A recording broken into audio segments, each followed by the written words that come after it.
there. And we're off. We're here. We're doing it. We're here, man. Yeah. Let's go. I'm pumped, man. You think so? Yeah, it's going to be fun.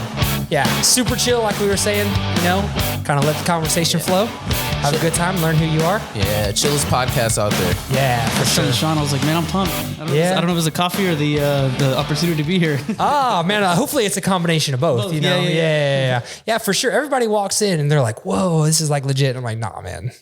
we still don't know what's going on. and you saw my setup, man. You seen kind of what I did. And it's nice. It's a nice setup. But it's never enough for you, right? That's right. So walk into this, it's like, damn. And then, seeing mine, it's like, but then if you look at the content, like it all comes out good, crisp. Oh, the content is what matters, big time. And for us, for sure, it's always like, and for me, I guess having something new keeps it exciting, keeps it fresh, like adding in a light or adding in a camera angle, or like, for example, right now, our newest thing is this sign behind you. We've only had that for like 2 weeks. Yeah. So it's always something new, and this setup will probably last for a little bit of time, and then we'll find something else that could be better or could be different. These chairs are pretty new as well. Even that second table, this is only the third or fourth episode with having the 2 tables, and if you look back to our original ones, we had, Daryl dubbed it the backyard barbecue 2000. It's like one lead away from falling over. Oh, dude, the whole time for sure. Yeah, the beer pong table, basically. Yeah, exactly. I think this is something that like just goes to just people because that are kind of doing what we're doing, right?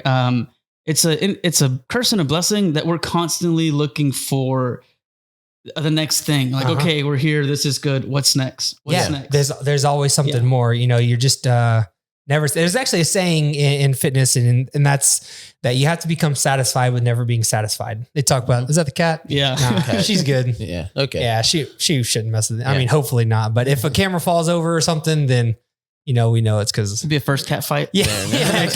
Cat got involved. Yeah, for sure. But, you have to become satisfied with never being satisfied. It just is what it is. There's always something more. It's a fine line too, though, because I've found myself to, always say, hey, when I get to this point, I'll calm down and I'll relax. And then I get there and then it's like, hey, when I get to this point, I'll calm down and relax. You're always constantly moving the bar. So it's a double-edged sword. You also have to be appreciative of where you're at and also enjoy the ride and where you're going and what you didn't. That's good. That's good. Yeah. She's behind me, isn't she? Don't blink. See, so today the new thing is we got a cat involved. Yeah. We don't have Daryl with us, but we do have 2 new guests. Today we have Archimedes and we also have Fernando. I didn't know you could roll your R's like that, Sean. Yeah, bro. Yeah, I mean, I'm a man of many talents. That was impressive. Of many talents. You got some Hispanic in you, dude? Hey. Fernando, we appreciate having you on the show, man. How you feeling? Good, man. Excited. Like I said, I don't know if it was the coffee or a combination of both, but it's always nice to be on this end of it, Yeah. And so I guess you have a podcast yourself, right? And I watched a little bit of Sean's episode and some others, but we don't really know each other. You're got a connection through Sean. So how did you guys meet? I saw him through a buddy of mine, Austin Simon, that started a woodworking company. Okay. And I saw that him and Sean linked together and did like a little promo video, I believe is what it does. Yeah, we did some video, some pictures, and I did a little like reel or 2 like with him. But I did pictures for him just as he was making like a desk or something. And really, really fun, real cool guy. And I've known him forever. So back from like Texas City, like skating days. Yep. Oh, wow. So we linked up and it's cool stuff. Really I cool stuff, saw man. Austin posted it and then I saw that he tagged Sean and I was like, oh, this is cool stuff. And I just started stalking him. Okay. Yeah.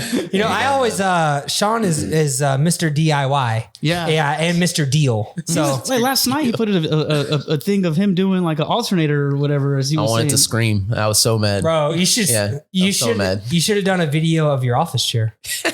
You should see this, dude. I'm telling you. Is that the one where you like you'll do these pictures here? Yeah. Okay. Well, no, there's an office chair. I did make a video about it, and I was like, I think that's an important piece of gear that us creatives that sit in chairs for 4+ hours forget about. You know, we're sitting in these like kind of crappy gaming chairs. They're not good for you. They're kind of bad on your back, and you just feel fatigued as you're sitting.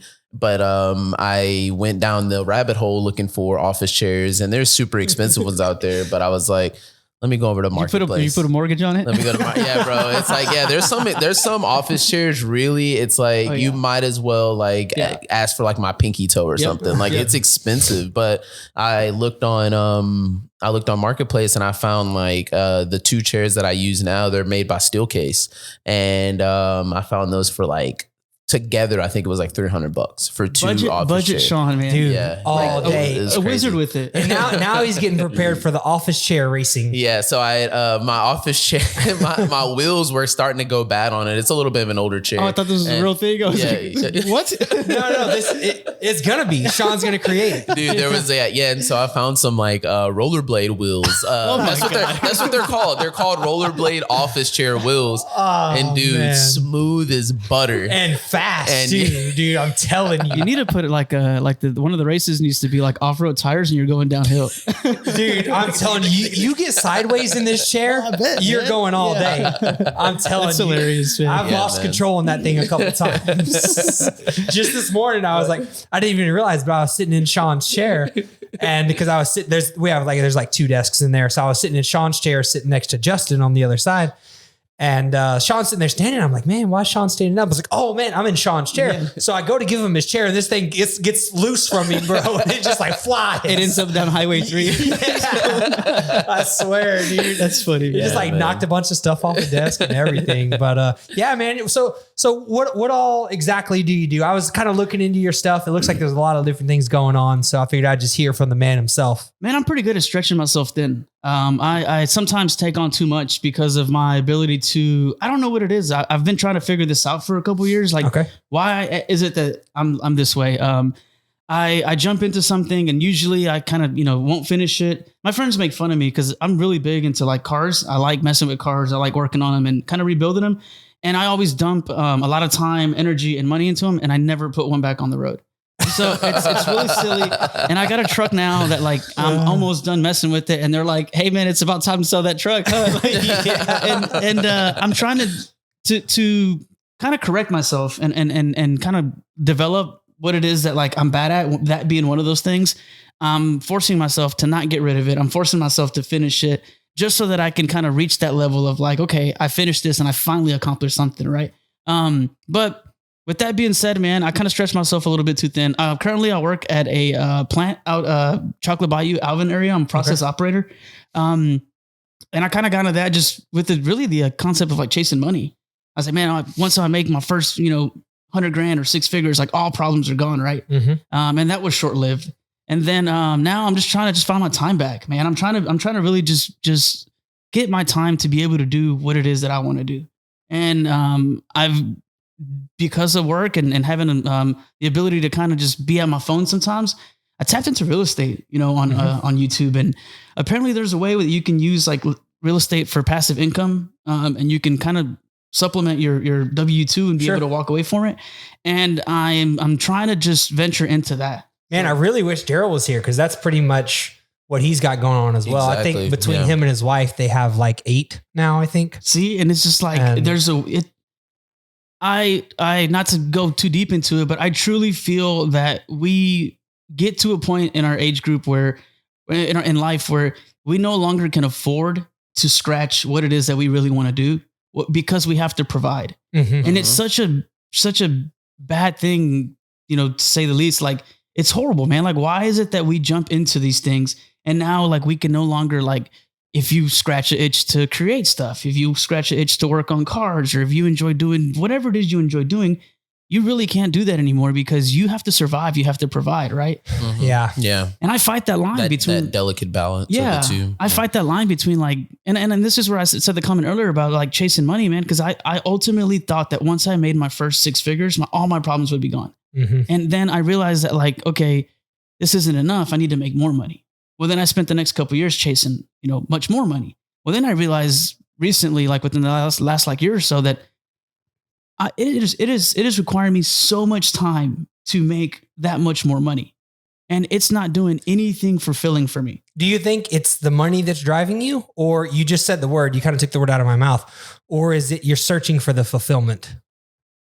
Or is it both? It's cool if it's both. It was a lack of knowledge and not ever having not growing up with money and kind of who's the gentleman y'all had last time? Mondo. Mm-hmm. Dude, that one touched me. Out of all the ones, maybe because it's something that I grew up with that was relatable, right? So like I can sense the kind of like the pain and stuff that he was speaking about, and then finding that fulfillment that he was able to vocalize. Dude, that hit, and it's like, man, this dude found something that he's like super passionate about, and I didn't know anything, and I didn't know any better, so I thought the idea of money, because we grew up with none, was like, oh, that's the goal, to make more money, and then you'll be happy. Like that's fulfillment. Yes, like that was fulfillment, and then I just realized like how empty that was. Like, what this brings nothing to me, and the last couple of years, I've been really trying to figure out what it is that I want out of my life, what it is that I want to do, and what is it that I truly want to chase. And I really want my time back. Yeah. And do you feel like your passion, this new developed passion for real estate, is the thing that's going to scratch that itch? Leverage, 110%, 110%. Man, I bought my house in the area 3 years ago. If I could really quickly dump the place right now, I think I can walk away with like anywhere from 75 to 80 grand. How many transactions have you done? So I started real estate a year ago. This is just the beginning. This is my second year. Yeah. That's hilarious. And I did 2 transactions. Okay. I did one, was a buy, one was a sell. Okay. Prior to that, same property? No, it's different. Well, this is just my sales, the career business. This isn't my own personal stuff. So you have a real estate license? Yes, I'm an agent. Sorry. Okay, you're an agent. Sorry, okay, yes. sorry. Yeah. Sorry. So prior to getting my license, between me and my brother, we kind of working together to achieve this goal that we both want, right? It helps having that structure there with somebody, right? So what we were doing is we bought a piece of vacant land from an out-of-state owner down here in Brazoria. We cleared it and then we sold it, made a little bit of money off of it. Okay. And that scratched an itch. It's like, well, we can do this stuff. Like, how do we do this again? And he's taken on that approach. I decided to get my real estate license because I have a gift of talking to people and just relating with people and just being able to just talk to anybody. And I was like, I need to leverage that. I already know a lot of people. I'm pretty good at having resources and stuff like that. So I was like, I'll do that. And that's where I started getting into real estate at the beginning of last year. Yeah. Sorry. Yeah. I misunderstood. Nice. I thought that, I didn't look deep enough in yourself. I thought that you were trying to buy and hold properties or flips. That's the goal. But also too, because it's something that I'm going to do eventually, selling and flipping and doing my own deals. The way I looked at it is like, why not go ahead and get the license and then use the money that I get from those deals? Yeah, because you save money on the commissions and time. I got more money coming in, which doesn't require that much time, like of me physically being present somewhere. Right. That I can use that and leverage that income to fast forward the process of buying another property. Oh, I got you. Makes sense. Yeah, Nice. Yeah, for sure. Yeah. I got into real estate in a little bit of a different way, but I bought my first house and the cost hit me like a ton of bricks. Yeah. I didn't know the costs of home ownership. I was very young. I was a professional side hustler. So I was, I had my regular job, 9 to 5. I used to work in manufacturing and then I would do stuff after work. I was doing a lot of personal training at the time. I was like umpiring baseball on the weekends. I've sold roofs door to door. I've done all the different things. And so I bought a house when I was young. And what I ended up doing was renting out the bedrooms to a couple of guys. And I was like, whoa, this passive income, I'm putting quotations on passive income because nothing's really passive income. Right. But, so that being said, I went and used hard money to purchase another house and I was trying to do that, but I come to find out that it wasn't really my thing. I still have those properties and they're rented out or whatever. But I found a love in business ownership as a whole within the fitness industry. Correct. Like, so that the fulfillment thing kind of triggered for me there. And that's why I asked that question earlier, is because, yeah, we all want, because I grew up pretty underprivileged myself, single mom. She passed away when I was a teenager. And so, I know what it's like to not have. Right. Yeah. And so I think that anyone that grows up in that scenario, we're always looking for comfort, right? But we may never find it. Yeah. And there's always more and more and more, but for sure the fulfillment, it makes work a lot easier. Oh man, I think I wouldn't even necessarily call it work. I think it's it's kind of selfish to do, because it makes me happy. Like I truly enjoy like sitting down and talking to people, talking to you guys. Like, I don't know what's up. Yeah, Kat's gonna bite me. No, she won't bite you. Yeah, she won't bite you. You just throw her on the ground. She just wants to be loved. Yeah. Yeah, man. I it's kind of selfish for me to just like call it work or whatever, because it brings me more joy. Just that's what we're doing. Yeah. It brings me more joy talking to people and getting to know people and stuff like that. So I don't know, man. I like I said, I hit a point in my life where like I no longer give, I don't give attention to things that like really don't fulfill what it is that are going to push me to the direction I'm trying to go. Right. Yeah. You can just like throw her on the ground. She'd be fine. Like body slammer? Yeah. She's good, dude. Trust me. Yeah. Cats always land on their feet. So, yeah. She'd be fine. Yeah. Body slammer. She looks really good. Yeah. But when hopefully now that you've kind of found that in real estate, what's driving you now to like between work and doing this real estate thing? Like how are you splitting your time? Like you have a podcast as well. So where does that play, into this equation of how you are splitting your time, and you're going to try to, for once, I guess in your own words, actually follow through and finish this thing? Like what's on your mind with all these different things now? Man, the ultimate goal really is just to give back and educate people and try to help people figure out like that you don't have to go with the norm of jumping into, what society or what our parents did. I think we live in a world where we can literally create content from like your house. Mm-hmm. You can create content with your iPhone. We talked about it. You can create anything with the bare minimum. And I just want to show people that like, I'm going to figure out a way to get out of that industry and get out of that 9-to-5 stuff. Or it's really not 9-to-5. I work shift work. Okay. So I want to show people that like you can do other things, and I how I'm going to do that is just I don't really know the answers 110%. I know the path I'm going, but I want to document it along the way. Yeah, there you go. And just be able to, man, just be impactful, man. Just leave impact on people. And for what it's worth, like if nobody really cares or listens, like I can at least go back and look at it like this made me happy when I was doing these things, or like for my cousins or, my little sister, somebody that's like, man, I want to do this, but I don't know how to do it. And it's like, just jump and just create it. Like nothing. That's, I don't know. That's kind of it. Nah, man, for sure. The best way to learn about something is to actually do it. For sure. 110%. Is to try. Yeah. And I've quickly found out that even in all these things that I got going on, that I can sit, I'm bad about this. I can sit and not take action, and I create this massive stress over what I've got going on. And I've slowly started to figure out that the longer I sit and waste time thinking about the outcome of it, or what can happen, or, the risk or whatever, I spend a day or two stressing over it. And I finally started to kind of put into perspective that talking to other people and venting and kind of just, just taking action, regardless of what I process in my mind, it's not going to change the outcome of me taking action. So I can eliminate the entire stress that I just gave myself and just take action, and then I'm done. I spend a day. I can use my time that day that I spent stressing over on something else, talking to somebody else, meeting somebody else, growing my business. I think what happens is we're upset in the first place that we're not doing the thing that we want to do. It's kind of like what Daryl says. Yeah. We all want to be that badass motherfucker inside of our heads. Yeah. But when you don't fulfill on that, you already feel bad as it is. Yeah, exactly. And the longer that lingers in your head, you're just getting more upset at yourself. And then that anxiety builds. It snowballs down. Yeah. Yeah. Huge. Yeah. And yeah, it's rough. I do this on the daily. I'm a professional. Yeah.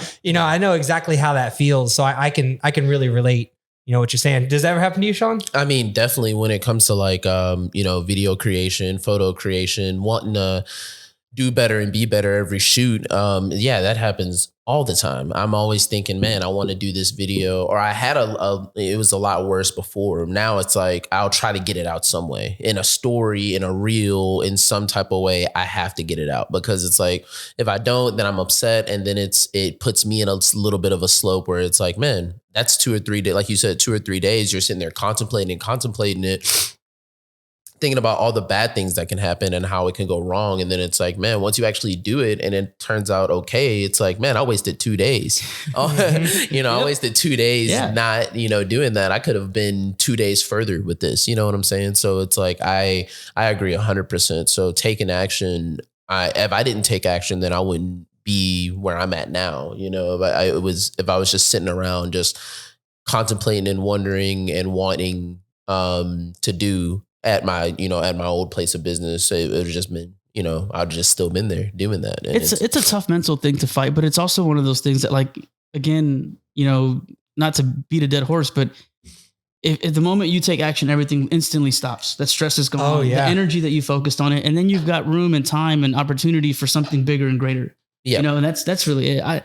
That's where I'm at, man. I really, truly do believe in this content creating stuff. Mm-hmm. I truly do believe in the power of networking. I truly do believe in just living for something more than yourself. And that's one of the things that I'm trying to do. One, to obviously leverage my real estate business, because if I don't meet people, if I don't get out there and connect with people and have those genuine relationships with people, my business doesn't grow. Right. And I can't fulfill my dream of getting my time back. Mm-hmm. And I got a buddy of mine that recently took off to Tokyo, and he was picking my brain about, he bought a one-way ticket, sold his house, sold everything, and bought a one-way ticket. And he's like, hey man, what'd you use for your camera stuff to, like, I want to vlog and do all that or whatever. So getting people to, if this is what you want to do, just do it. Like, It doesn't matter. People are going to talk crap whether you do it or not. Like, just do it. And are you doing it for other people's opinion, or are you doing it because you want to do it? Mm-hmm. Because the same reason you're not doing it is because you're scared of people's opinion. So you're already not doing it. So why? I mean, I don't know. It holds no weight. Just jump. Yeah. I had a friend tell me something about that. I went to my 10th year recently, and I had a friend there, and he's like, yeah, man, I wanted to start this like podcast kind of social media thing like in 2016, but he had a friend that told him, nah, I think that'd be stupid. And then he didn't. And I was like, what? Yeah.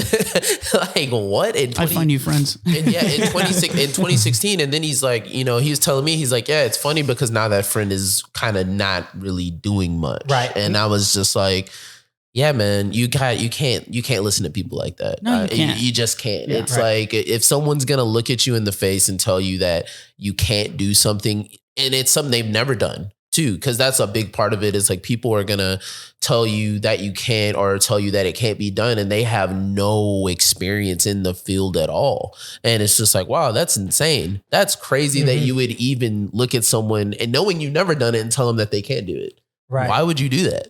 Why would someone do that? That's insane. Nah. And it's just like, but yeah, I was like, dude, you got to start. You got to start. And, you got to have that confidence in yourself, because it's like, that's who it comes down to at the end of the day. Because just because he told him that didn't mean he couldn't do it. Yeah. I kind of take a little competitive edge with this. And actually, so last weekend we ran, Sean ran a 5K, ran his first 5K. We ran the Galveston race. Okay. And it was real humid outside. And I was kind of like, man, worse. Yeah. Time to run. It was rough, and it was foggy and stuff. But I feel like really competitive people, there's always a way to spin it like in your favor. So, because what happened was I was running, right, and I hear this guy had given up on the side, and he was on the phone calling someone to come pick him up. And as sad as that is, because he was talking about how humid it was and he couldn't breathe, and like that sucks, right? But I guess like the competitor in my head was like, hell yeah, this guy can't make it. And look at me. Exactly. It gave me a drive. It goes back to it's a selfish thing for you to feel that good about one less person I gotta beat. Yeah, exactly. So, and then when fast people pass you, it's the same thing, like, oh man, that sucks. But the competitor inside of us finds a way to spin it in a positive way. Oh, for sure. So you can't let people like that get to you. You got to spin that in a positive way. Like, ooh, I'll show you. Yeah. And we've all heard that story. of highly successful people talking about that, but they did it anyways and overcame it. Like I always had the counselor, Sean's got the counselor on his shoulder telling him that he can't grow up to do photos for a living. And look at him now. I told Phil if I ever walked during that race, I was like, kill me. I was like, I would have crawled to that. I was like, I'm not walking, dude. I was like, I'm not calling nobody. I was like, I'm not. Yeah, calling someone's crazy to me. Like, what? You called someone? That's wild, bro. I would have walked back. If it was that tough, I would have just walked back and be like, hey, man, it was rough. But calling someone, Well, you were like this race was way out there, like at Fell Park, like way back in the back. You know what I mean? I mean, it was far out there. Yeah, but it was out there. Props for running it, man. Props for because I saw you were training for a little bit, right? Just this the past month, and I was I never was one to do long distance running. It wasn't super appealing to me, and I just felt like I just struggled with it in general. I think it was more of that and less of it being appealing. Yeah. It wasn't appealing because I struggled doing it. So I was like, oh yeah, I don't like that. Yeah, I don't like that. And it's like, we'll run a mile. And I'm like, no, it's like, well, it's getting uncomfortable and you have to get uncomfortable in all realms of everything in order to just see that like, okay, this doesn't work. And this is the reason why. Exactly. Or, hey, I didn't realize I was uncomfortable for no reason at all. Like this actually turned out to be pretty cool. Yeah. I used to think that about video in general. I used to, my buddy Justin can attest to this. I would not do video. I would literally say, no, video's too hard. Never edited video. I would tell myself that, oh yeah, video is too hard to edit. Like edit all of that. I have to edit all of that and do all this. And then, I mean, here we are, it's like, once I did it the first few times, I was like, oh, it really isn't that bad. Oh, and you could do this, you could do that. You become more comfortable with it. And it's like, man, this is actually pretty fun. It's like same with running. I did that first mile, that first practice 5K, and I was like, wow, this is really fun. And you could do more with it. And then at the day of the race, I couldn't even sleep the night before. I was so excited to run it, and I was just like, man, this is great. And I want to do this more. And it's like, was it uncomfortable the first couple of times? Yeah, but I mean, it wasn't undoable. It was uncomfortable, but it wasn't undoable. It wasn't impossible. It's like I was able to do it, and it's like, wow, this actually. I come out on the other side, and I'm like, whoa, I just did that. Yeah, I just did that. I want to do more. I can do more. And it's like I think that the same thing with video, photo, running, fitness. I mean, fitness is very comparable to several things in our life. Exactly. I think the common thing across that deal is the format of getting uncomfortable and jumping into anything. That's so simple, but we make it so hard, right? Like kind of the real estate thing. The first 6 months I had zero business, and it's just like, man, like what am I going to do? I was an undercover agent. I was like, I just like had my license, and I was just sitting there, and I was just kind of like, okay, I'm just going to wait for a deal to present itself. And I finally got to the point where we're like, dude, you statistically, I think like you just have to make it like the first year, and like half the people that get their licenses like flop. Yeah, the guy calls somebody to come pick him up. The agent calls somebody to come pick him up. So then after that, I think I can't remember the numbers, but then like by the second year and the third year, like 90% of the people that start like are out, right? So I took that simple concept of come here. Okay, never mind. He's like, wait. So I took that simple concept of statistically, agents quit right off the bat, right? So with that being said, if all I have to do is outweigh time-wise these agents, if I have to outrun them time-wise, I've already got the leg up. Oh yeah, exactly. For sure. So now take that format into everything else that I'm doing. I'm gonna take a little pause. You guys keep doing your thing. Oh man, I'm gonna go do put the cat away. Yeah, that's fine. It's gonna be a problem. We can pause and we can just jump back into it when you get back. Oh, okay. Yeah, we're good. Dude, no cuts here. Yeah, no cuts. Yeah. No cuts. So yeah, I took that simple concept of, if you break it down to what just happened, your run, man, you were uncomfortable with it. You didn't like doing it. And you just, it's not for me. Why? Because it's uncomfortable for you. It's uncomfortable. Exactly. And the moment you just were willing to get a little bit uncomfortable, and the moment you were willing to kind of tap into that, for whatever reasons, right? And it worked out. And you're like, man, that's not that bad. And now you realize that like, man, running's not that bad. It's like eating vegetables as a kid.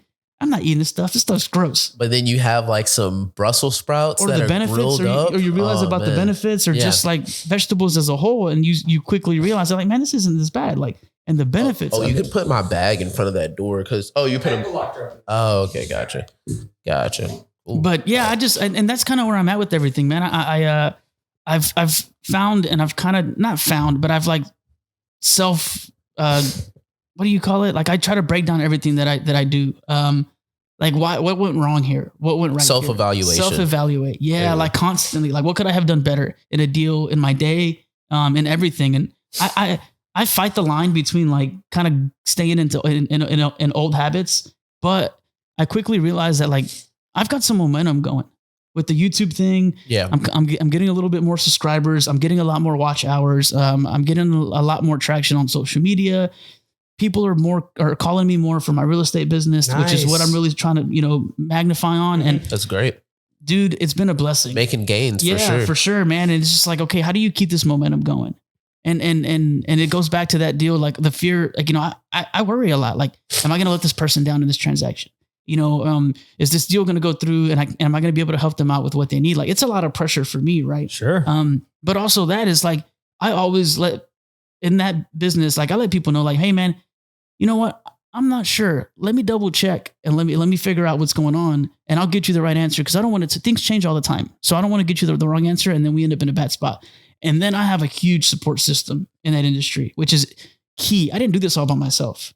The content creating, the getting the license, the having the success in that first year, there's a huge group of people behind me. Mm-hmm. Why? I have no idea. For some reason, I have just been blessed with, my buddy Adam is a good agent. Another agent, Becca, there, the entire brokerage there. Not only that, my brother, my family, as a support system. It's just there's this weird thing behind me that I just can't let them down. Like they believe in me and they know I'm capable. I have gotten uncomfortable running, and I've had a good run, and now I realize that like, okay, I can do this. And I see other people doing it.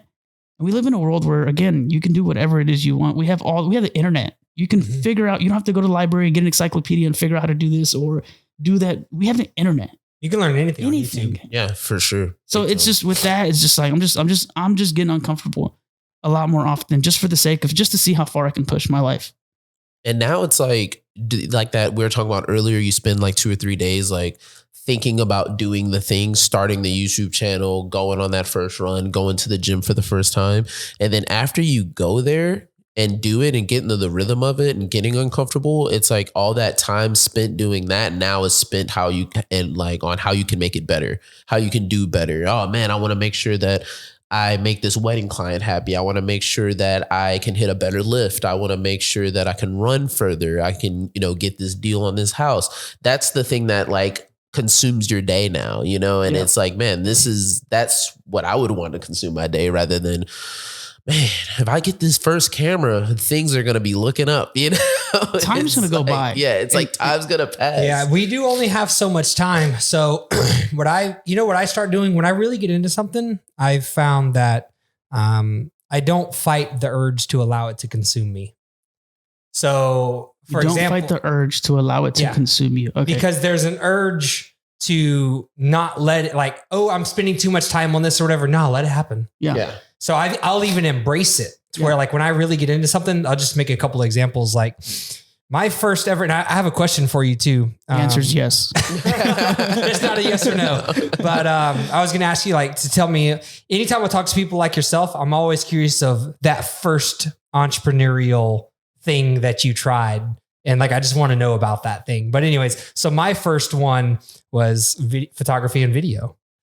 And it was not good. But anyways, I just consumed myself into it. And now like I know enough about photography and video and stuff to like know when someone doesn't know what they're doing. Yeah. Right. That's about how much I know. But anyways, I at that point in my life, everything I did was photo and video. While I'm eating lunch, I'm watching a YouTube video. While I'm driving in the car, I'm listening to a podcast.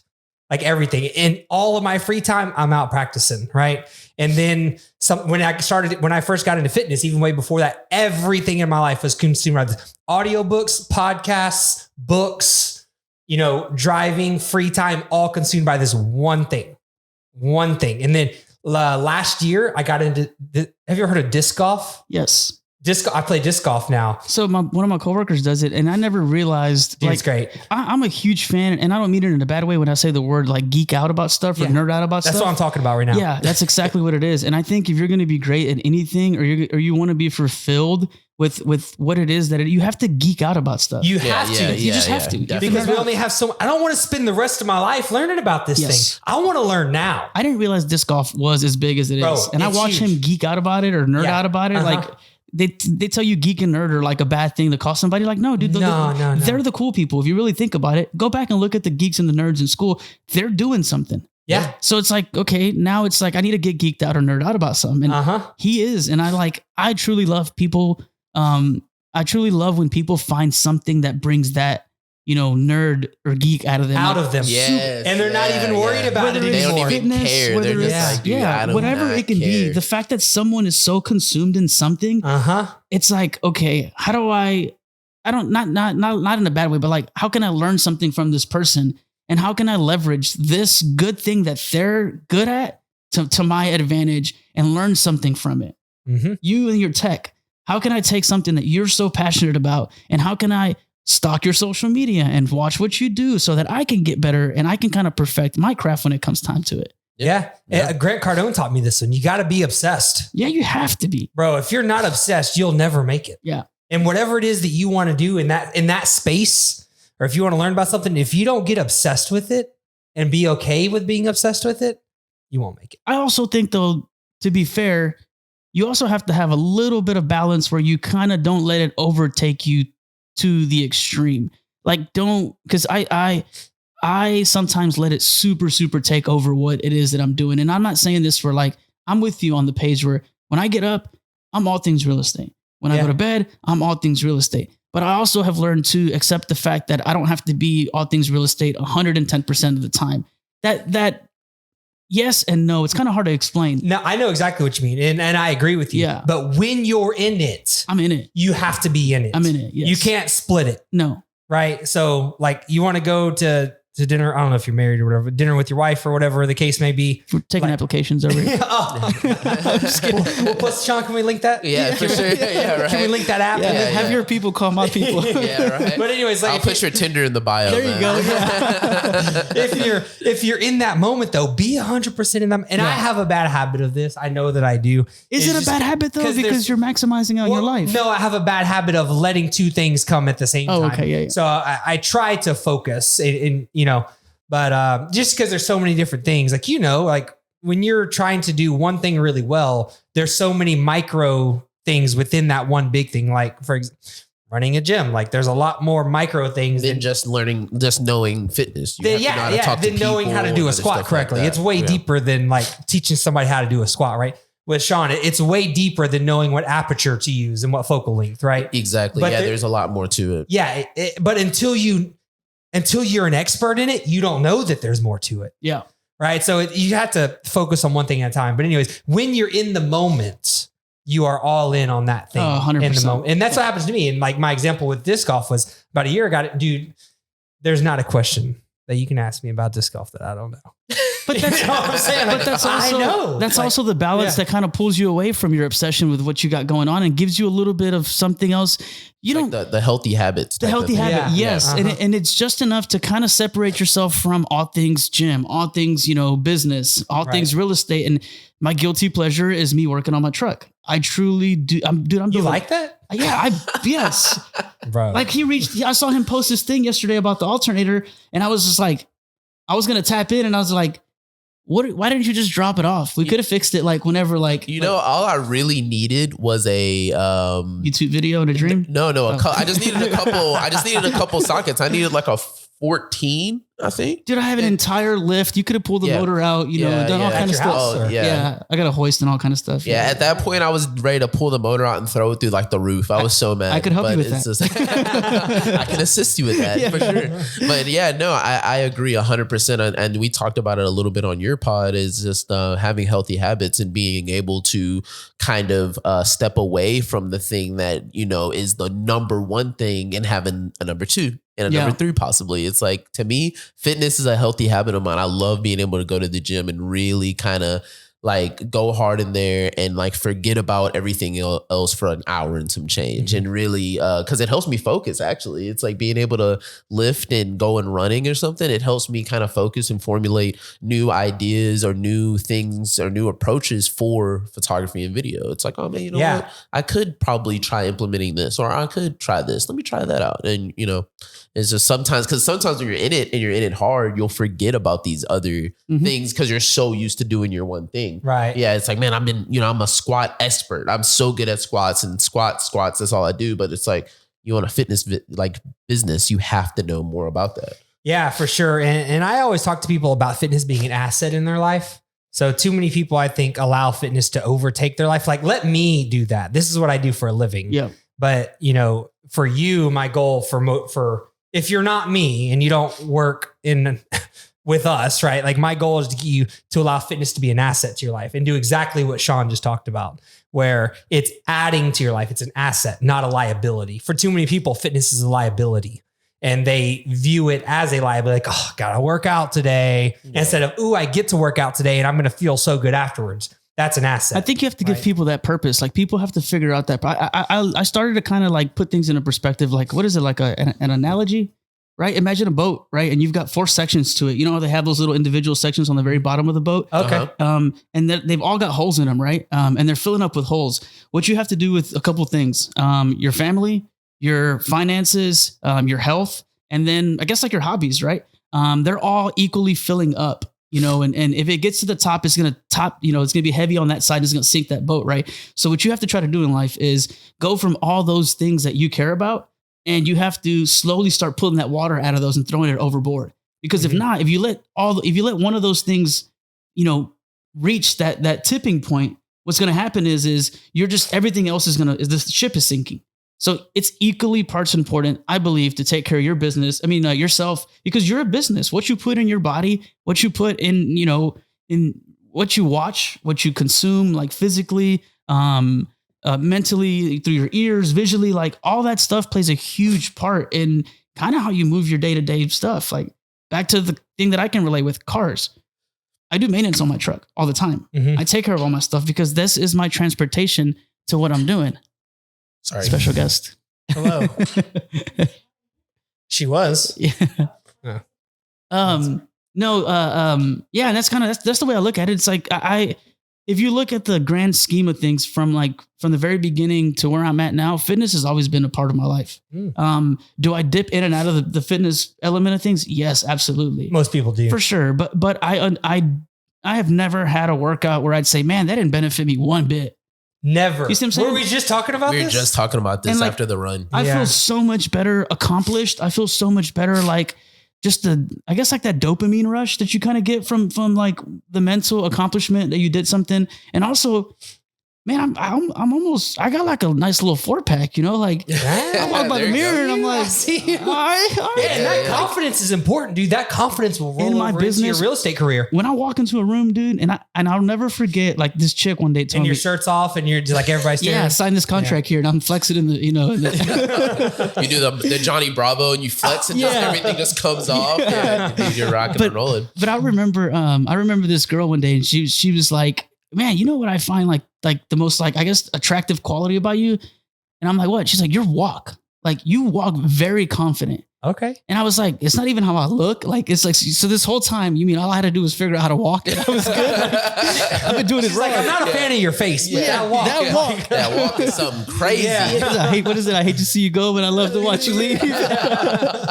And like for me, man, like, people can see that, man. The dude, way you carry yourself, it's huge. And I think sometimes it comes off, and I fight this line too, because I can be kind of arrogant and cocky sometimes, simply because of the fact that I'm confident of my ability to do certain things, right? Is that, sorry to interrupt you, but I'm just curious on this question. Like, do you feel like you're that way in certain areas, but not that way in other areas? Or is it like across the board? I'm confident in certain things. Like, I'm going to figure it out. I know that. The reason I ask that question is because if someone answers that question that I'm in certain areas, people feel that way, it's just because you're confident. Yeah. And you know, and it comes off as cocky to some people. And it comes off as cocky. Yeah. As long as you're not that way across the board and everything, because some people are, right? Yeah. But in this case, it's your confidence and people's lack of confidence. They don't know what it's supposed to look like. Yeah, and it can come off as too much. Too much sauce, it's just Too sauce. Yeah, there you go, my boy, young ragu. Yeah. Too much sauce.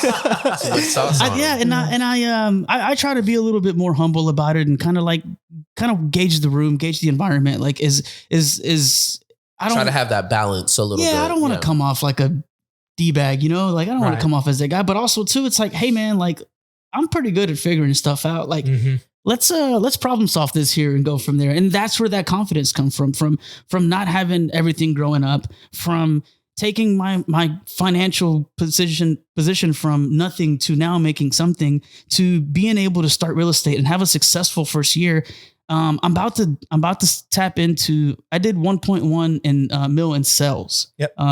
That the last 6 months, because the first 6 months of real estate, I just didn't have the confidence to do anything. And it showed. Now I'm a little bit more confident in what I'm doing. So if everything goes good with what I have right now, I should be around like $500,000 by the end of this month, maybe next month. So in the first half of the year, I'm already going to tap into what I made all last year. And where are your clients coming from at this point?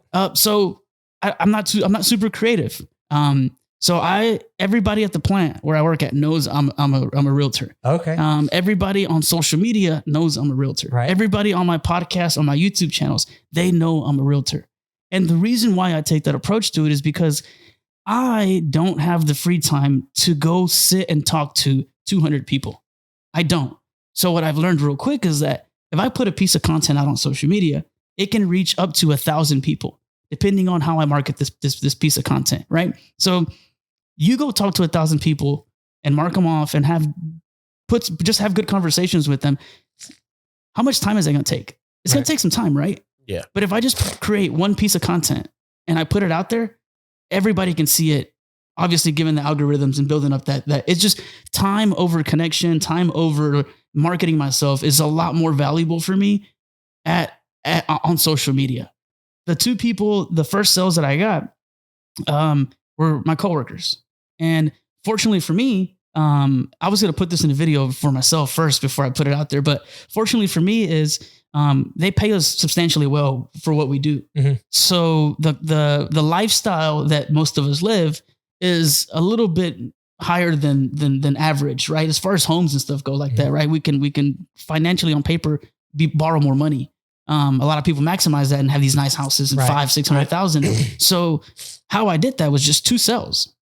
It just so happened that my sphere of people have that kind of income, so can afford to live in that bracket, right? So nothing crazy. I literally told everybody that I was a real man.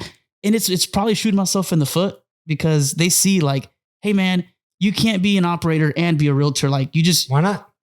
It's bad for operation business. You're not a company, man.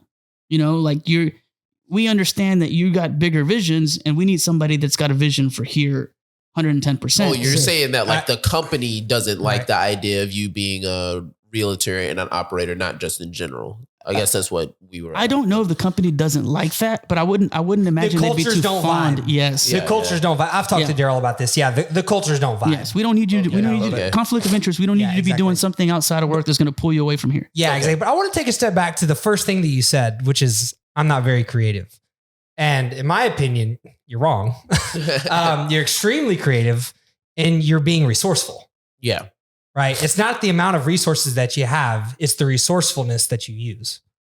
You know what I'm saying? Yeah. And I think that all people that are like hyper successful people, like all of us sitting in this room are aiming to be someday, feel that way about themselves. Like, I don't have this, I don't have that. But from a third party perspective, you're wrong. We are our own biggest critic. Right. And I started a journal a little bit and writing down ideas of like how I want to do this content, how I want to put this stuff out there. And that was one of the biggest things for me was like, it's you are not the business, not everything, but just my life is the content.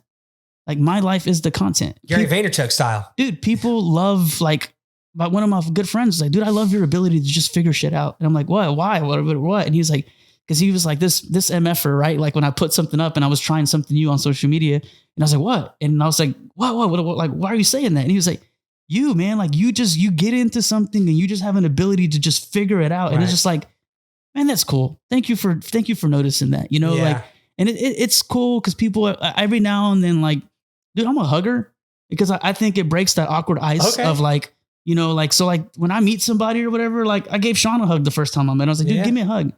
And not simply like, not on no gay stuff, which if that's what you're into, like, that's fine. But man, handshakes for strangers. You know? So like, dude, I want to like have a connection with you. And then if we're going to talk and talk for an hour, I don't want the shit to be awkward. So I'm gonna knock this awkward hug out real quick. And it's like, what's up, man? I love that. And it's just like, okay, this dude, like, it's okay. This dude kind of hugged me. Like, that's kind of weird, but it's also like, you know, like, I love it. It's just like, I'm just going to get it out there. And then now it's going to sit down. Now we're going to have a good conversation because the ice barrier, the breaker was that damn hug I just gave the guy. You know? I love that. And it's kind of weird because I'm short. So like I was in his chest, like a little woman would, you know, like I'm just picturing you like walking up to some clients. You're in front of like a $3 million house and you're like, come here. Yeah. Bring it in, buddy. You're meeting them at the house for the first time and they're just like, who's this guy giving me a hug? And to be honest with you, like some other people, like other agents and stuff, like they're like, man, how'd you do this? You know, how'd you do that? And I'm like, how do you follow up? And I was like, if you take a like a average real estate structure, dude, and you saw mine, you're like, how the hell are you bringing in business? People ask me the same things about in our industry, in the fitness industry. And I think that the secret here is breaking the norms. Yeah. However, the experienced people that have been doing it for 20 years, whatever they say, listen to what they say because it matters. But be open to that doesn't change. mean you can't do something in your own way. Some of the things that we do at our gym are way different than like, especially in sales, especially. But what makes it different? Because everybody's following the same format. Yeah, exactly. Because same thing in real estate, I'm sure. Yeah. Why do you think 90% of agents suck? Like, let's just be honest. 90% of agents they're miserable. They don't do anything. They're lazy. I'm just like, I've had experience. So like, you know, it's bad out there, right? But it's the same thing in fitness. Most trainers. Not everybody's passionate. Not everybody's passionate about what they're doing. Right. They're either doing it just because they don't know anything else or whatever the case may be. But the point is that there's not only one way to do things. There's different ways to do things. And the world, you said it earlier, things change fast. And so you have to adapt. And if you just keep doing what everybody does, it's not going to work. And you stand out. Like, how are you standing out? You know how many genuine interactions I have with people on social media that I met years ago through car shit. And I have, these people are from different states. Mm-hmm. And I've never met these people in person. And I know where they live. I know what they drive. I know their car preference. And we have random conversations or we'll send memes to each other. I met a guy from, I think what's his name? I know his screen name. And he's in Dallas, Fort Worth. Camaro 55 or something. Yeah. That's a Chevy Camaro. Yeah. And I was passing through Dallas and I like just hit him up because he has kickback stuff to me back and forth. And I was going to try to meet up with him for lunch. He's like, I'm getting this hug. Yeah, I'm getting this hug. Yeah, I might get a little booty grab in the midst of it too. But it's just like, I don't know what it is. Like, I don't know, man. I just have this weird way of just connecting with people and just like even this right here, man, like I feel like we're having a genuine conversation and like probably friends forever, you know, like type of stuff. Cause I don't know, man. I think that's very important in transactional situations that you can create that. Cause obviously it's all sales, right? Like you're in real estate, we're in fitness, Sean's in photography. I do no cold calls. Like I don't. Yeah, we don't do cold calls either. No. I don't mess with cold calls. We only contact people that contact us first. Yeah. That's a big thing for me. Because for us, I don't want to work with anyone that doesn't want to work with us. Period. It creates bad I don't want every deal, dude. I want good deals where we have fun together. You want the ones that are correct, that fit for you. And same with us. We want the clients that want to be there. We don't want to force anybody to do anything, say like in our sales situation, like in most, like this pressure closing is a big thing, right? Dude, you come to our gym and you tell me that you're not sure. Cool, man. Go home and think about it. Yeah. Cool. Let me know. Yeah. See you. Whatever you need from me. Yeah. Let me walk you outside and, make sure that all your questions are answered. You let me know in a couple of days. You go home and think about it. You should try giving him a hug. Maybe so. Like, hey, nice to meet you. Hey, bring it in. Yeah. Because what I've noticed is I've been through the old school sales stuff. The people that you have to try so hard to convince, they're going to be your biggest headaches later anyways. Mm-hmm. I'm a firm believer in like, I just put information out there. I just throw out what I'm pretty vulnerable online too. Like I talk about like money. I talk about like a relationship that I went through where like, I feel like I kind of dropped the ball on that one there. When I fell at something, I put about it online. Like, let's be real, man. Like not everybody's doing that. Like not everybody's putting that information, and you're brainwashing these kids and these future generation to come in where everybody sees the success, and you turn around and like, not to be mean or ugly or whatever, but like my podcast room, if you looked at it, you think I'd have some massive setup, right? The video quality that you guys are putting out, I would have thought you guys would have had like full team stage, like all kind of stuff, but it's humbling to sit down and see like, okay, it's not basic, but you know, you see what I'm saying? Like you got a basic camera, basic camera. There's nothing too complex going on. No, for sure. And it's just like, and you're putting good quality content that is connecting with people. And it's just like, okay, so I just, man, I don't know. I just like making genuine connections with people. And I don't think you got to get too crazy about it. I really don't think you have to get too crazy. Sell yourself and everything else will come. Yeah. Just be yourself and at all, take advantage of opportunities to actually talk to people. I think that's a big thing, especially the young ones these days. My girlfriend that just popped in here a second ago, she works at a restaurant. The cat watcher? Yeah. She works at a restaurant down the road. And just like 2 weeks ago, what restaurant? Jinya.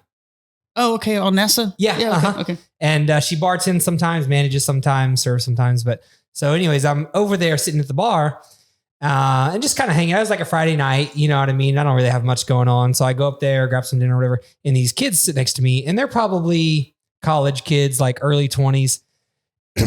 Their social abilities and skills it's sad. Were so bad. And also like there, you said you talk a lot about money and I'm big in the financial stuff as well. They have zero financial skills. This kid, he couldn't express to her, maybe he's intimidated because attractive female in front of him or something. I'm not sure. Maybe that's going on. I don't know what's going on with this kid, but he just cannot seem to speak correctly. And same with his friends either. And then just zero interpersonal skills, can't even order off the menu correctly. And then when it comes time to pay, he like didn't have enough money. Nice. To pay for it either. Nice. It was hook, just, line, and sinker on that one. Yeah, there's someone pretty in front of you. I'm going to do all this, fall over my words. And at the very end, the actual kicker, I can't pay for it. He didn't know how to say it. Ooh. So he pulls out his wallet and just opens it. I cannot make this up. He's like with his friends. He's like with his friends. Watch this, guys. I saw it in a movie. Right. I'm serious. I can't make this up. Oh, wow. He pulls out his wallet and like shows her that like there's nothing else. This is all I have. Like hot dog. So I don't know what was going on. The friends maybe picked it up. I don't know.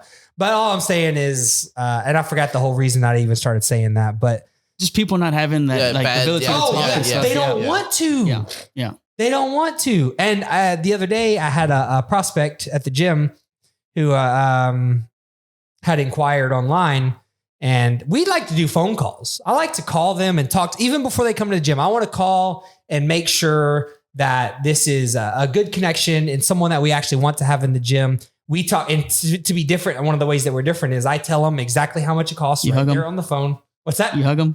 Well, I say, hey, can we meet up right now? So I give you a hug first. Yeah. But we give them the price and everything. So I just want to make sure that they're going to be a good fit before we waste anybody's time. I don't want to waste their time either. I don't want them to come to the gym when there's no point for them to come. Definitely. You know what I'm saying? So we have real upfront conversation. But anyways, she didn't want to do a phone. She's like, can we text instead? Like via text message. She said, can we just text?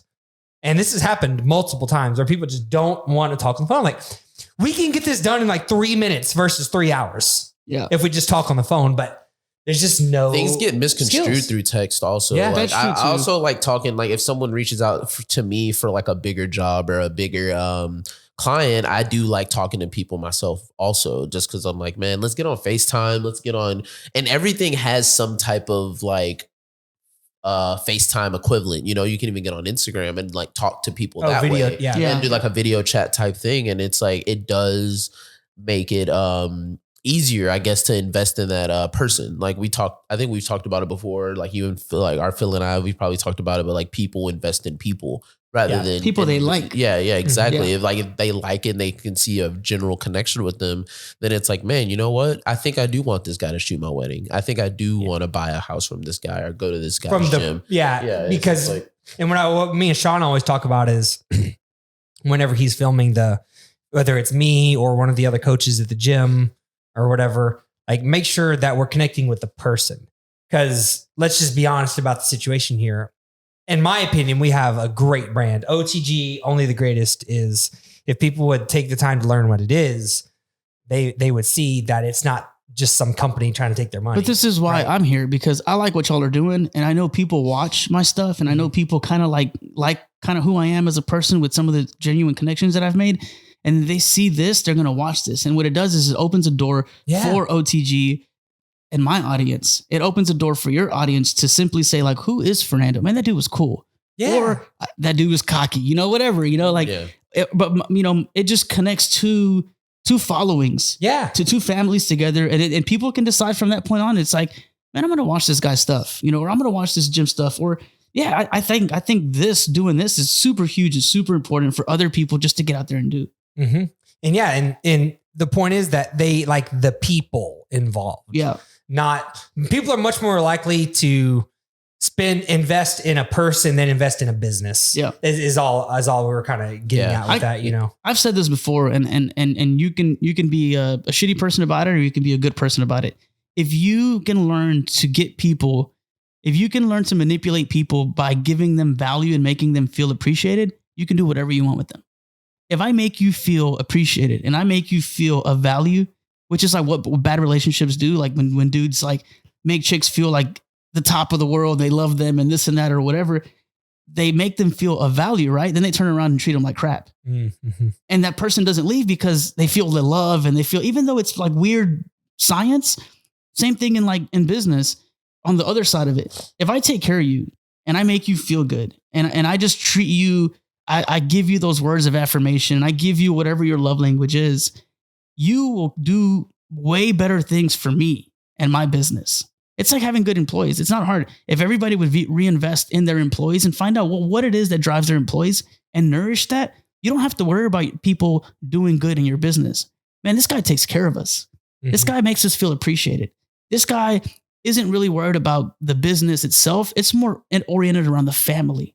Yeah, that's something that I'm kind of working on myself as well. I found myself in a couple situations recently where, and I think that comes from what we talked about earlier, growing up underprivileged and always being worried. In my head, like I'm worried about, are we even going to make it to next month? Are we going to make it to next year? When in reality, if you looked at our business, it's fine. You're your biggest critic. You're your biggest stress factor. Yeah, but it's hard to overcome that. Mm-hmm. And so for sure, that I can genuinely relate. I think it's weird how the timing of this was something that just happened to me the other day. Kind of spirits aligning, dude. Yeah, they are for sure, no doubt. I was talking about that, like something similar to that on my story like a week or two ago, and it was about holding ourselves as small business owners to a higher standard, and we could be our worst critic. It's like, man, sometimes I'll make a video or I'll make a piece of content, and people are like, dude, that is amazing, and I'm looking at it like, no, it's not. Like, it's not that great. It's not that great. Uh-huh. Like, it's like there's so many problems or something that I can see. And it's like, man, I think that can be the double-edged sword you said earlier. It can be a gift and a curse. Some people think, they'll see that and they'll be like, man, I am not that great. Therefore, I'm not going to do because I'm not that great. But it's like, no, I think it should be the opposite. You're great. You're great at what you do. That's why you're in rooms that people are allowing you to do the things you do. Mm-hmm. It's like, you have to take that into consideration. You're shooting weddings. Some people shoot weddings for tens of thousands of dollars. These people probably still in the editing bay are like, man, this kind of sucks. Like, I could have done better here. But you're holding yourself to a certain standard to where it's like, I want no less than this standard of good. And it's like, even then it's not that great, but I'm going to still continue to deliver this great product no matter what. And it's like, you don't let that get in your head. You want to hold yourself to a certain standard and be critical for the good reasons, so you can get better just because you know you can be better, not just because you feel like you're trash and you're not that great. You know? I'll add to that because I think, damn, I just lost my train of thought. Happens to the best Dude, of us. I know, man. I don't know where I was going with that. It's okay. I'm going to go back to the question I had earlier, which was like, whenever you first started, trying to, I guess, make money away from your first job, like what was the first thing that you ever did or tried to do? With where I'm at now, I bought a welding machine and I started, I technically still have like a welding business that I started. Okay. And that's again, my guilty pleasure of working on cars and stuff like that. But when I look at like the cost of creating product versus the income that it produces, it's not as efficient. Yeah. Mm-hmm. So I'm again back to the time thing. Mm-hmm. Where can I can write a deal right here with my phone, right? And that would take me all of 5-10 minutes. And if I look at what that work took me, obviously I got to build up that relationship with people and all the other stuff, right? It's not just like deals are flopping in my lap, right? But when it comes time to, I can work from anywhere. As long as I got my computer handy with me, I'm good. Mm-hmm. But the welding thing was the first thing that I started simply because I have a passion for that. I truly enjoy being in the garage, sweaty, greasy, nasty hands. Like, bro, we're so different, dude. I don't know why. Again, me neither. I'm geeked out about that. Like, I love that though. I love that about you. Yeah, that's what. And also like another reason why I kind of put that on the back burner right now is because that stuff is expensive. Like it's expensive to build the old truck. It's rewarding as shit, but it's expensive, man. And again, time over money. Where am I more efficient? My time right now is focused on earning income so that I can use that income to buy rental properties or flip houses so that I can have more time. Mm-hmm. And that's where I'm like looking at like, okay, 5-10 years of me just building and gaining properties, right? It's a small price to pay for the next 10 years of working, or the next 10 after that, or the life after that. I got steady 10 grand coming in, whether I sell a house or not, whether I do anything or like, no, I got steady money coming in with those properties. I'll tell you what I really want to do. And I'm going to figure out how to do this. I'm going to put this into existence, but I'm going to take over League City from that realtor standpoint. Okay. And here's how I'm going to do it. I'm going to do it with that old school C10 that I have. I'm going to set up some kind of like coffee and meats in the mornings. Like there, coffee and cars type thing here for the area. Cause there's a lot of people that have cars out here. All that Home Depot car stuff they used to do. Yeah. They got shut down recently. You know why? I'm not real sure. Yeah. All those turds of kids, man, the young generation just getting in there and being reckless. We did it too, right? Like, but it seems like the level probably worse now. The level of recklessness, it seems to be a little bit more extreme, right? So I didn't even know that meat wasn't a thing anymore. Yeah, they shut it down. A couple months ago, I think. Which is why I want to do the cars and coffees. That's because so all these old farts are retired and they got a lot of cars and they got a lot of time. Yeah. So if I can get people to be up, meet me on a Saturday morning, I talk to the people in that hopefully parking lot. It's before the young farts wake up. Yeah, there you go. Yeah. So I can start networking with them, right? It puts something that I like to do, work on cars, but it also makes a connection with them because I can probably help them with a car problem, right? Yeah. Mm-hmm. But guess what? You can also sell them a house. I just so happen to be a realtor. Yeah, right. And I hate that, like, oh, I'm a realtor. Oh, I'm a realtor. Yeah, it's let annoying. That come on the back end. Kind of same thing happens with me. People, whenever people ask me what I do for a living, I just say, oh, I'm in the fitness industry. Yeah. Oh, you're a gym owner, you're a trainer. Oh, you're a trainer. Like, yeah, exactly. And I hate that conversation. My aunt was a trainer too. Yeah. And if somebody wants to legit like talk about fitness, like I'm cool with, obviously I love it. Yeah. Right. But, I just want to talk. I want you to have a conversation with me because you like me, yeah. Like, and we're chilling and having a good conversation, not because of the, and if we connect on fitness, awesome. We'll probably talk all night and I'm cool with that. Obviously this is what I love. But yeah, I just try to keep it simple with that and just move on with it. And if it comes up later, awesome. And I've definitely gotten clients from that. So you can't tell me that it doesn't work either. Yeah. Oh, for definitely. Sure. Yeah. It does work. Just to touch back on that business question you asked me too, I remember my dad had vending machines in high school. Okay. And I bought one of them from him because I saw he was making money, right? Okay. But it was a bad business for me because your boy likes some snacks, right? So, oh man, so that's kind of where into a hole. Dude, it's a bankruptcy. You were smoking your own supply. Yeah, there funny. So what happened? The reason why I got out of it is simply because I just didn't appreciate the moment and the opportunity I had. Right. Also, I got really scared because one of the machines, the compressor in the back, I guess the compressor of the motor in the back that was a soda machine. Okay. It started to smoke, and they unplugged it because it was like smell burnt. Well, I quickly like thought about it, like I don't own anything, and technically they couldn't sue me and take anything because I don't own anything, but I also don't want to burn a building down. Yeah. Because of my vending machine. Yeah. So I ended up selling them. I sold it back to my dad, but see, this is a story I was looking for. Yeah, you know what I'm saying? This is why I like to ask that question, because it's always good. I mean, and always it was some gold in there. I mean, and as a young juvenile, like I, played a little bit in like other stuff that probably wasn't. It was super illegal to do at the time, right? But I mean, if I could get my hands on some shoes, buy some shoes, flip some shoes, Okay. I would take some of my dad's candy and I'd turn around and sell it like at school and stuff. So like I had like a backpack full of like all the snacks and stuff. But I love that, dude. It was cool. And I don't know. That's why like. So you were born this way. And see, that's something that I'm always curious about too is poor. Yeah, dude. I needed more money. Well, I wasn't poor. I had enough. And I want to give my parents their, I guess, flowers that like people are saying now. Yeah. I want to let them know that like, man, like if it wasn't for them sacrificing a lot, they left, we're first generation American. So they left, their home, they left a country where they grew up that was home to them. Mm-hmm. For what reasons? I don't know. Was it to provide us a better opportunity? I don't know. Maybe.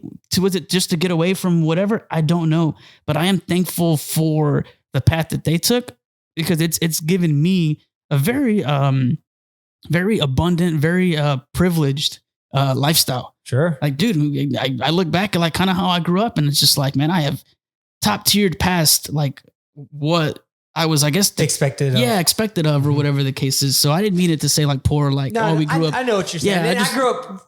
I guess lower class. I grew up in a similar way. Like I never went hungry. Yeah. I mean, there was some time, but there was always more. But it was just like kind of getting by. Always concerned about money. Always worried.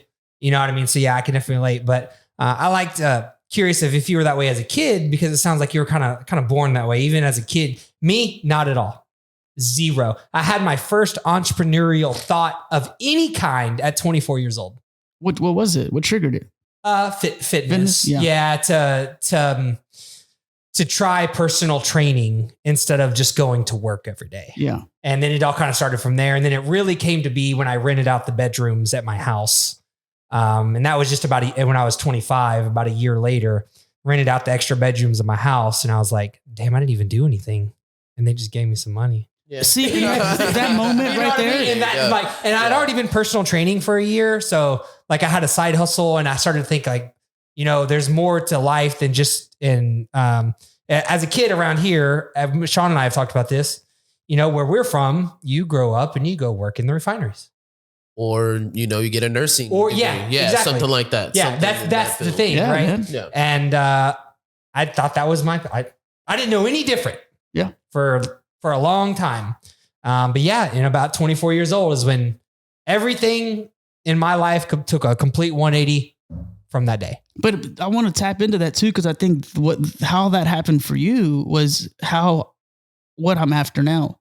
The moment you realize that you can get income from renting out your rooms, I imagine that took a huge financial stress off of you. Yeah. That's what I want. Mm-hmm. I want the ability to open up my own OTG. It's not going to be a gym, because I don't, I'm not huge on I'm not saying that doesn't nerd me out. Guilty. Yeah. It doesn't nerd me out. Yeah. So I've got other things I want to do. And I want to get that sense of relief of, okay, financially, I'm no longer surviving. Man, I don't know if that'll ever happen. I think it can. I think you just have to accept the fact that if you're going to chase materialistic things forever, there's always something consumer to come up, like consumer wise. Yeah. They're always pushing every year. They're pushing something on you all the time, right? So if you can turn around and not fall into that trap, not fall into, dude, I've got like 3 pairs of these Vans that I bought. Actually, no, I'm down to my third pair now. I got 2 more pairs. I'll go to the mall and I'll buy like 6 or 7 and I'll put them in the closet. I'll go find like the cheap shoes if I can. I don't remember the last time I went to the mall. Like I don't, when it comes to fashion, Dude, Same. I'm the worst. Don't worry. Yeah, You're yeah, looking yeah, at yeah. it right now. You see this? I'm the worst. You're looking at it. You know what? But with, and I'm not knocking anybody for doing that because I've got like 20, 30 grand in this old truck, which is stupid. So I got my own things that I like spending money on. Right. Exactly. But I'm trying to focus on keeping a modest, simple lifestyle so that I can live way below my means, I guess. Right. Like all money in, no money out. Like Nipsey Hussle says. Yeah. Man, that's, I agree. Yeah, I agree there. I was sorry. I know. I didn't want to cut you off. No, you're good. Dude. No. I'm a rambler, so I'll talk all day. No, I was gonna say I've seen like I think some of the most like wealthy people that I've met in my life have been just these real toned down. Like you would never know that these people are multimillionaires or whatever. The guy that at the pawn shop I worked at before. He owned 10 pawn shops and the guy wore just the same kind of ratty jeans, like an old polo shirt. You would never, only thing that he had on that was super nice was his watch. He had a real nice Rolex, and it wasn't. That's my truck. And it wasn't exactly. Everybody usually has their thing. Exactly. And he was a car guy. He would pull up in like a real nice car usually, but it was never too much. It was never like an iced out Rollie. It was never like a donked out, vehicle. It was like a very modest, clean. It's like, man, that's a really nice car. And then you see his watch and it's like, it's a Rolex. And it's like, but some people wouldn't have known that it's expensive. And it was a stainless one. So it's like, you wouldn't really know that it's a $10,000, $15,000 watch just on his wrist. And he just carried himself very like, like human, like, yeah, very human. Yeah, exactly. And it's like, I think the issue is some people think that they need to be wearing the latest shoes or having the latest phone or all these materialistic things where it's like, it's really not all about that if you really want to grow and surpass. Something that I've learned because, so personal training is a luxury, right? Mm-hmm. It is, right? People that are living paycheck to paycheck and stuff like that usually aren't going personal training, right? So I've had the ability to work with some high end wealthy clients. Where are they living, bro? Right around here, bro. Don't worry. When the time is right. Yeah, I'm just messing with you, man. But what I've noticed, the people that have to talk about it and have to show you, they ain't got it. Yeah. Yeah. The real ballers, they don't have to tell you.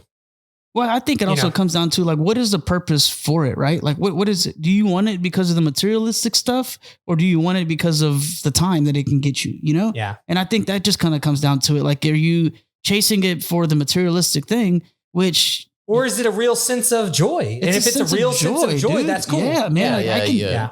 Dude, I also enjoy snowboarding. I also enjoy being on the mountain. Okay. And I've been able to do that because of my career and that it's been a blessing, not the real estate thing, but the operator gig. It has opened many doors for me. So I'm super thankful and grateful for that. Mm-hmm. But I also see that there's other ways to make money.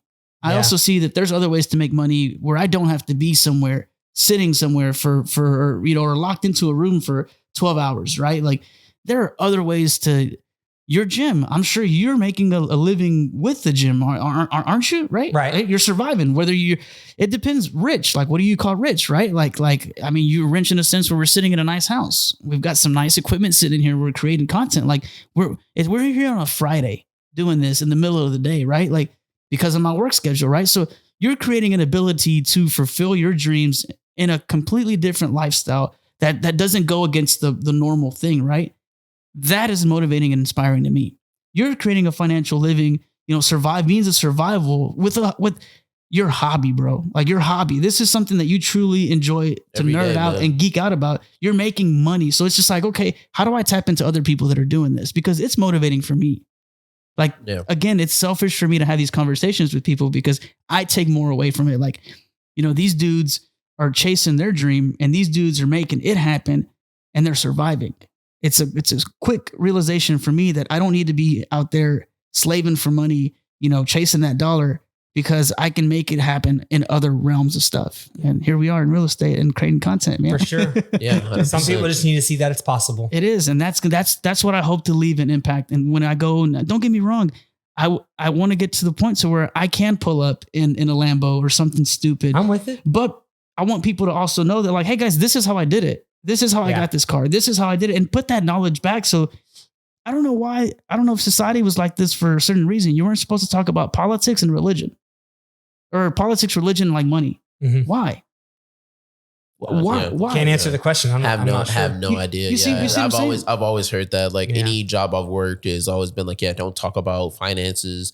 Don't talk about finance. That was the big thing. Don't talk about finances. Don't discuss finances amongst each other, as far as like what people make and all that. But it's like, how is the next person after me supposed to like, how's like people that grew up like me, that look like me, that grew up in our same upbringing, and they look around and they're like, man, like, again, we're not poor, but like we definitely don't have the luxuries of other people. Right. Mm-hmm. How do I obtain that? And they're just sitting there with like no hope, right? And if I don't put this stuff out there and I don't let people know that like, hey guys, like, look, I came from, from enough, right? And now I have more than enough, and this is how I did it. And this is the route that I took. So for what it's worth, I'm going to be vocal about it, because if it helps somebody live another lifestyle or open up doors to something, an itch they want to scratch, and I'm the reason why they're able to do that. Screw it, man. What's a video or creating some content that like somebody laughs at me or makes fun of me for it or whatever, like I get compliments and shit all the time for some of the stuff that I'm doing. Those are the rewarding things that I take with me. That's what I hold on to. That's that impact. Yeah, man. Yeah. And that's it. It doesn't have to get crazy, man. It doesn't have to be super crazy. Yeah. I love it. And I think that's a kind of a really strong note to kind of wrap this up into, is that it doesn't have to be crazy. It doesn't have to be wild, but it has to be you. Yeah, just be you. It has to be genuinely whatever it is you want to do, just be you, man. Exactly. I love it. Well, Fernando, where can the listeners find you at if they're looking for you to, potentially sell them a house? Man, I'm easy to reach. Yeah, drop your socials, man. I'm easy to reach. It's _Fernando It's at Fernando _Chavira is the last name, and then 2 underscores. And then it's the same thing on YouTube. That's on Instagram and on Facebook. I'm just under Fernando Chavira. But yeah, man, if anybody needs anything, I try to put helpful content as far as home buying process, creating content, and just kind of just being I guess like a living proof of like, this is how I got into this industry and this is how I'm walking away from another industry type of deal. So I don't know if it all makes sense or it'll be worth it in the end, but I'm gonna try. It goes back to you're just being you. Yeah, man, you're that's just putting it out there, and that's all we can do. Guys, thanks for having me, seriously, because this thanks for being on. Yeah, this stuff this does more for me, So again, thanks for having me, and I love what you guys are doing with the company and the way you guys are bringing people together for a message or man, just getting the voice out there. Thank you, man. Thank you. We appreciate you. Sure. Like I said, what do you have, Phil? Do you have anything to leave on? No, man. I think there's a lot of value in today's episode. I'm gonna listen back through myself and just kind of pick out some nuggets. I think there's a lot of good stuff in there, and for sure we appreciate having people like yourself in here, because it's only because of what you do and what you believe in is the same thing as what we believe in. So we can just get together, connect, and continue to spread this message and grow together, especially like in our local area. I'll say something real quick, and I just want to end this because this is something that's been sitting deep with me, and I'll shut up after that. Because we are so small and on a big spectrum of the world, like as big as this world is, we're so minor, right? Like super, super minor. And if you really look at it from that retrospect, super insignificant to the world, right? So because we're so small in this little big world of ours, right? I guess little big doesn't make sense, but in this big world of ours, why wouldn't you chase what you want to do? Because you're not going to be here forever. And yes, we do have significant relationships in this small area, in this room with people here, but on the grand scheme of things, we're not going to leave that much of an impact in the world, right? Other than the world around us. So because both things really don't matter, right? Why not chase? Why not push and follow through with what you want to do? I'm with it. If it makes any weird kind of sense. It makes complete sense. No, for sure, man. I hear you. Well, on that note, I think I'm gonna bring the little song in, and can you bring the strobe lights in too, so we could? Oh yeah, for sure. Hold on. Let's do this. Yeah, man. Show this light off. Yeah, man. Let's get the strobe going. There we go. That's Dang. pretty clean. I'm gonna hypnotize people. Stare into my eyes. I'm gonna have to put like a little what is the epilepsy warning in there. But yeah, I guess all I have to end with is really just keep chasing your dreams no matter where you're from. And if you see this video, just like, comment, subscribe, and share with everyone around you. So we're out. Peace. Yeah. Nice. Now I'm really liking the. I didn't know I had all the effects. Yeah, dude. And everything, but I think it's fancy. we had it for like 2 weeks before I ever even put the batteries in the remote. Yeah, be careful over there. Yeah. All right, we're out. All right, see y'all.